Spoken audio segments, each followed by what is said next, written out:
The Lord said to Moses and Aaron, take a census of the Kohathite branch of the Levite by their clans and families.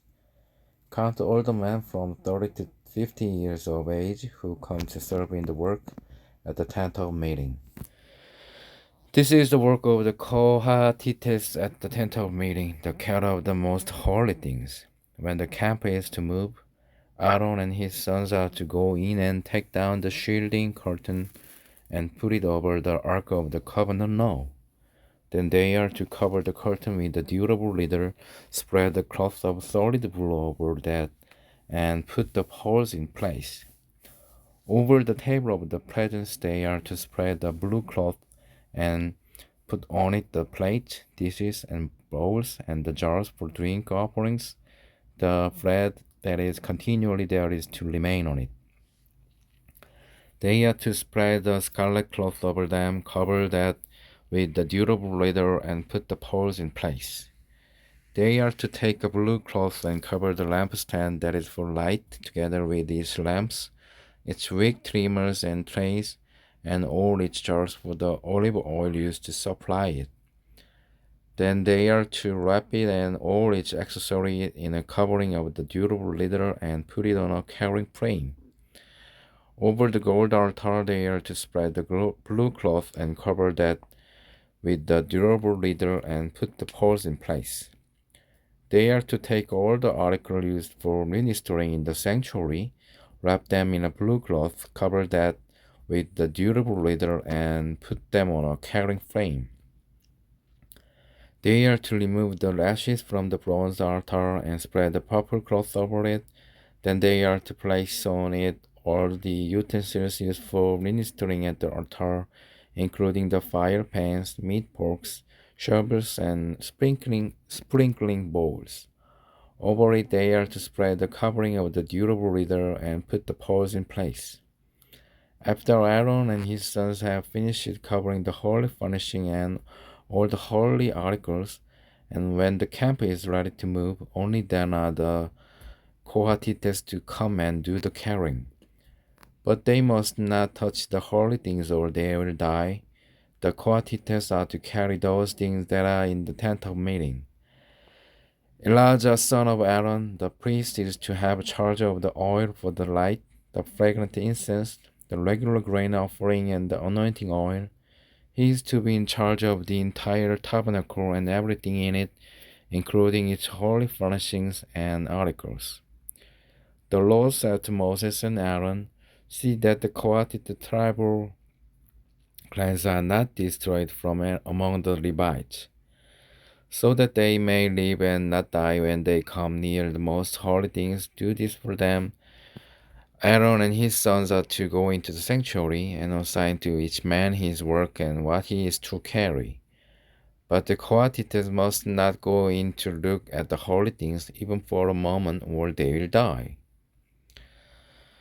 The Lord said to Moses, take a census also of the Gershonites by their families and clans. Count all the men from 30 to 50 years of age who come to serve in the work at the tent of meeting.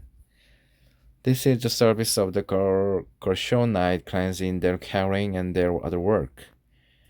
They are to carry the curtains of the tabernacle, that is, the tent of meeting, its covering and its outer covering of durable leather, the curtains for the entrance to the tent of meeting, the curtains of the courtyard surrounding the tabernacle and altar, the curtain for the entrance to the courtyard, the ropes and all the equipment used in the service of the tent.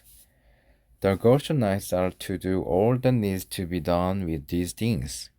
All their service, whether carrying or doing other work, is to be done under the direction of Aaron and his sons. You shall assign to them as their responsibility all they are to carry. This is the service of the Gershonite clans at the tent of meeting.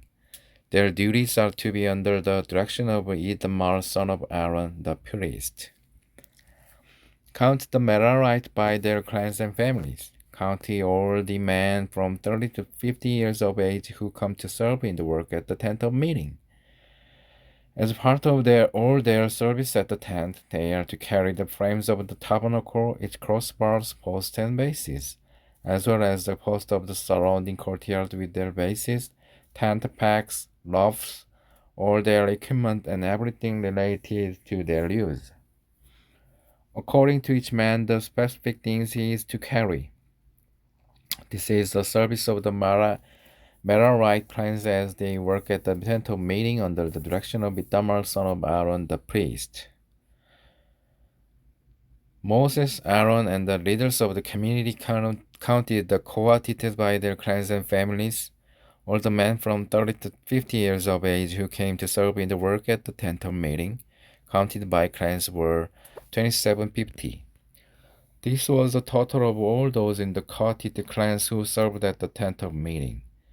Moses and Aaron counted them according to the laws commanded through Moses. The Gershonites were counted by their clans and families. All the men from 30 to 50 years of age who came to serve in the work at the tent of meeting, counted by their clans and families, were 2630. This was the total of those in the Gershonite clans who served at the tent of meeting. Moses and Aaron counted them according to the Lord's command. The Merarites were counted by their clans and families. All the men from 30 to 50 years of age who came to serve in the work at the tent of meeting, counted by their clans, were 3,200. This was the total of those in the Merarite clans. Moses and Aaron counted them according to the Lord's commands through Moses. So Moses, Aaron, and the leaders of Israel counted all the Levites by their clans and families. All the men from 30 to 50 years of age who came to do the work of serving and carrying the tent of meeting, numbered 8580. At the Lord's command through Moses, each was assigned his work and told what to carry. Thus they were counted as the Lord commanded Moses. The purity of the camp.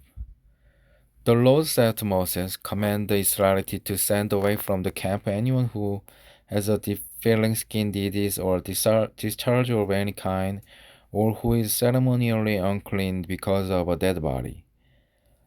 Send away male and female alike. Send them outside the camp so they will not defile their camp where I dwell among them." The Israelites did so. They sent them outside the camp. They did just as the Lord had instructed Moses. Restitution for wrongs. The Lord said to Moses, "Say to the Israelites, any man or woman who wrongs another in any way and so is unfaithful to the Lord is guilty and must confess the sin they have committed. They must make full restitution for the wrong they have done, add a fifth of the value to it, and give it all to the person they have wronged. But if that person has no close relative to whom restitution can be made for the wrong, the restitution belongs to the Lord and must be given to the priest, along with the lamb with which atonement is made for the wrongdoer. All the sacred contribution the Israelites bring to a priest will belong to him. Sacred things belong to their owners, but what they give to the priest will belong to the priest. The test for an unfaithful wife. Then the Lord said to Moses, "Speak to the Israelites and say to them, if a man's wife goes astray and is unfaithful to him, so that another man has sexual relations with her, and this is hidden from her husband, and her impurity is undetected, since there is no witness against her, and she has not been caught in that act, and if feelings of jealousy come over her husband, and he suspects his wife and he is impure, or if he is jealous and suspects her, even though she is not impure, then he is to take his wife to the priest. He must also take an offering of a tenth of an ephah of barley for flour on her behalf. He must not pour olive oil on it or put incense on it, because it is a grain offering for jealousy, a reminder offering to draw attention to wrongdoing. The priest shall bring her and have her stand before the Lord. Then he shall take some holy water in a clay jar and put some dust from the tabernacle floor into the water. After the priest has had the woman stand before the Lord, he shall loosen her hair and place in her hands the reminder offering, the grain offering for jealousy, while he himself holds the bitter water that brings a curse. That the priest shall put the woman under oath and say to her, if no other man has had sexual relations with you, and you have not gone astray and become impure while married to your husband, may this bitter water that brings a curse not harm you. But if you have gone astray while married to your husband, and you have made yourself impure by having sexual relations with a man other than your husband, here the priest is to put the woman under this curse. May the Lord cause you to become a curse among your people when he makes your womb miscarry and your abdomen swell. May this water that brings a curse enter your body so that your abdomen swells or your womb miscarries. Then the woman is to say, Amen, so be it. The priest is to write these curses on a scroll and then wash them off into the bitter water. He shall make the woman drink the bitter water that brings a curse, and this water that brings a curse and causes bitter suffering will enter her. The priest is to take from her hands the grain offering for jealousy, wave it before the Lord, and bring it to the altar. The priest is then to take a handful of the grain offering as a memorial offering and burn it on the altar. After that, he is to have the woman drink the water. If she has made herself impure and been unfaithful to her husband, this will be the result.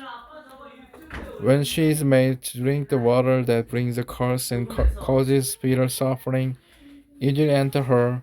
Her abdomen will swell and her womb will miscarry, and she will become a curse.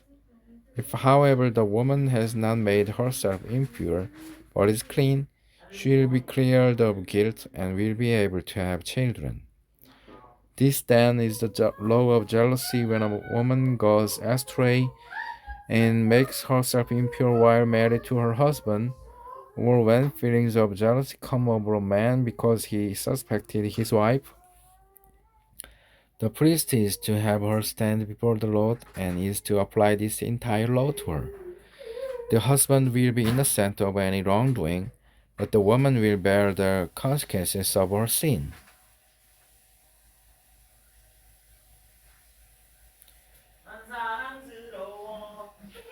The Lord said to Moses, speak to the Israelites and say to them, if a man or a man wants to make a special vow, a vow of dedication to the Lord as a Nazarite, they must abstain from wine and other fermented drink and must not drink vinegar made from wine or other fermented drink.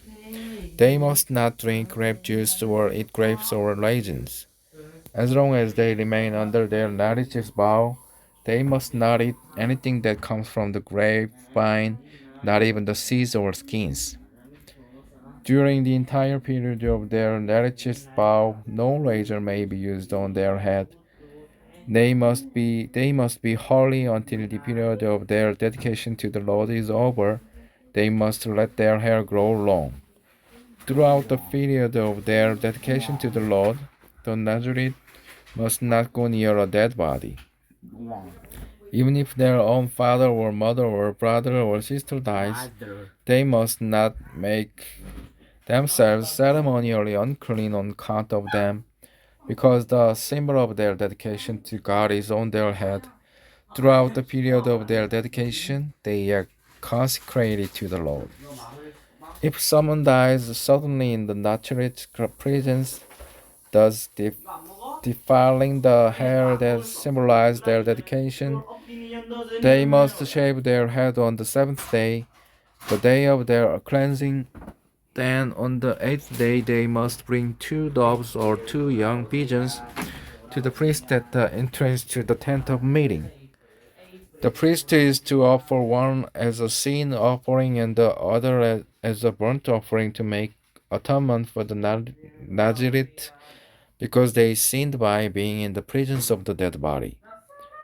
The same day they are to consecrate their head again, they must rededicate themselves to the Lord for the same period of dedication and must bring a rare old male lamb as a guilt offering.